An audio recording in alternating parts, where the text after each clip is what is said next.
probably actually a good point for me to come back and review what I did here for day trading purposes today. Specifically, first and foremost, we sort of loaded up all the charts this morning.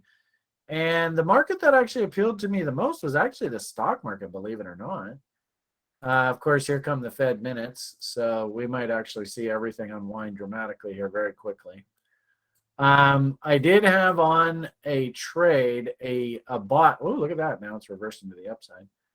Did have on a bot. Hopefully you see this big rally off the lows, off of a W. I always like that. Whenever I'm trading my bot, I want to look back and I want to see a big W here that's anchoring the trade. So, and the way, and remember, this is our transparency pact. I want everybody on this site. If you fancy yourself a trader, if you really want to get good at this, you have no choice. You have to do this.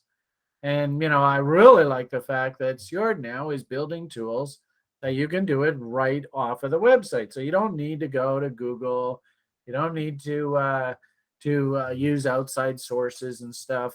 You just do everything right on your dashboard. So here's my journal. And you can see that this was my journal entry today. And hopefully what ends up happening here is you see day after day after day, it's sort of the same message over and over and over. That's really what I want you to see. So what did I observe? So a lot of stuff looks like it wants to bottom. I just spent about the past half hour, 45 minutes going through all the stuff that I think looks like it wants to turn. Last night's secret options formula meeting had a bunch of good ideas to review, and I did that in the daily brief today, sort of briefly. There's a number of names we didn't really get to. But nonetheless, hopefully you got that general idea. In fact, I even included a couple names in the journal entry that grabbed my attention. Right, this is one of Kathy Wood's stocks. If that thing W's there, what do you think? Is that worth a shot? Maybe going and buying a call option on? Holy moly. Maybe even a call spread, Thought it was interesting if any of you participated in my lumber trade. Turns out my lumber stock went a little bit crazy here today. Why? Well, it turns out one of the bigger lumber companies came along and said, we're going to just buy you out. Merry Christmas.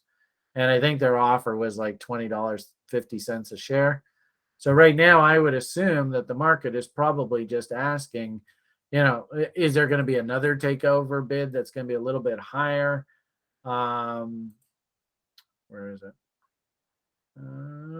It's kind of, and actually Adam reminded me, he was like, hey, look at this stock, look at that stock. And I was like, I'm too busy trading futures, leave me alone. And then he's like, yeah, but check out this. And then I scrolled through my list and I went, oh my, look at that.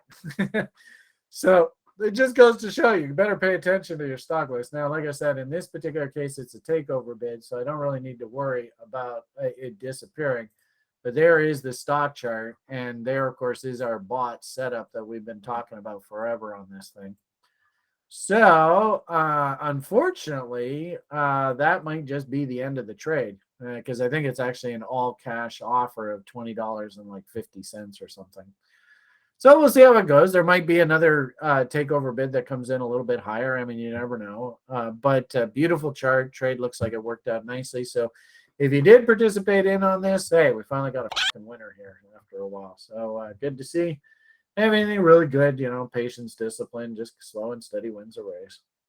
There's an example of a nice win. And of course, I can always show you a great example. I've got this CLAS as a nice example of, wow, you want to see what a piece of shit looks like?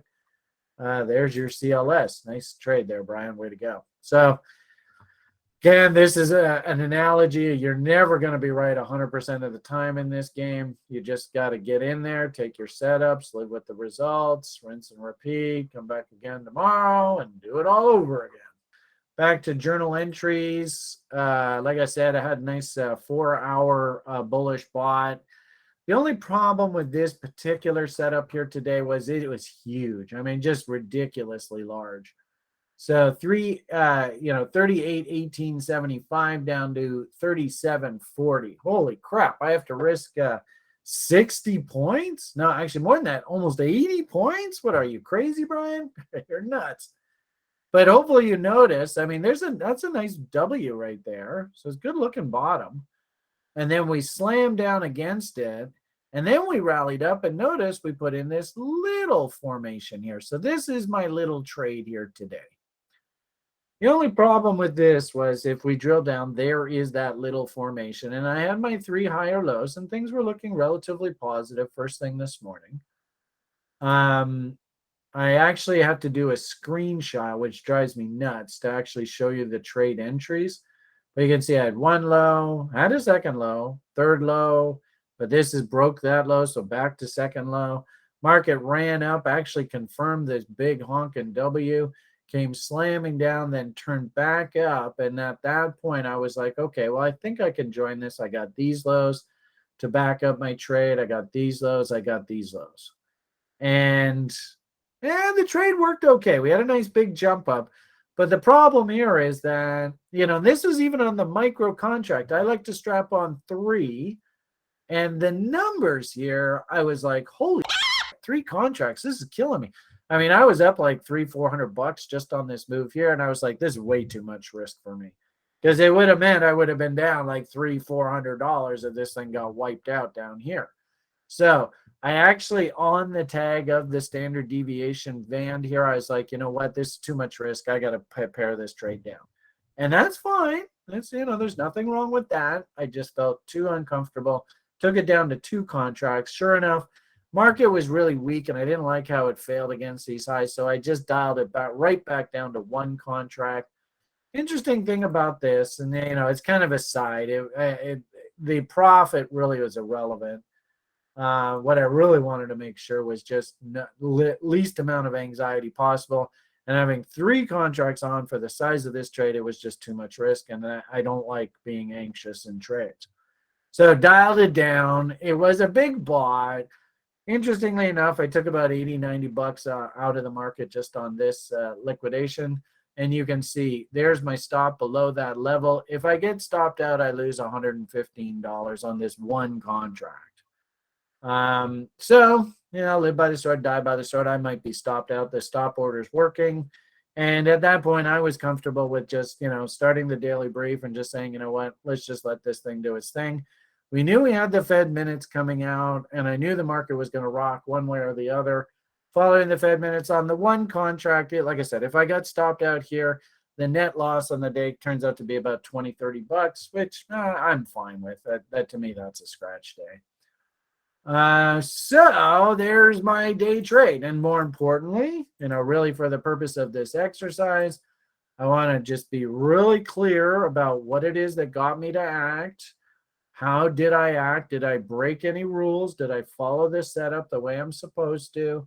Did I act appropriately? I like the fact that I came in and I wasn't comfortable with the amount of risk I had on, so I dialed the trade back. And just to follow up, I even said Fed minutes later on today seems as the day the market is just waiting for the Fed minutes.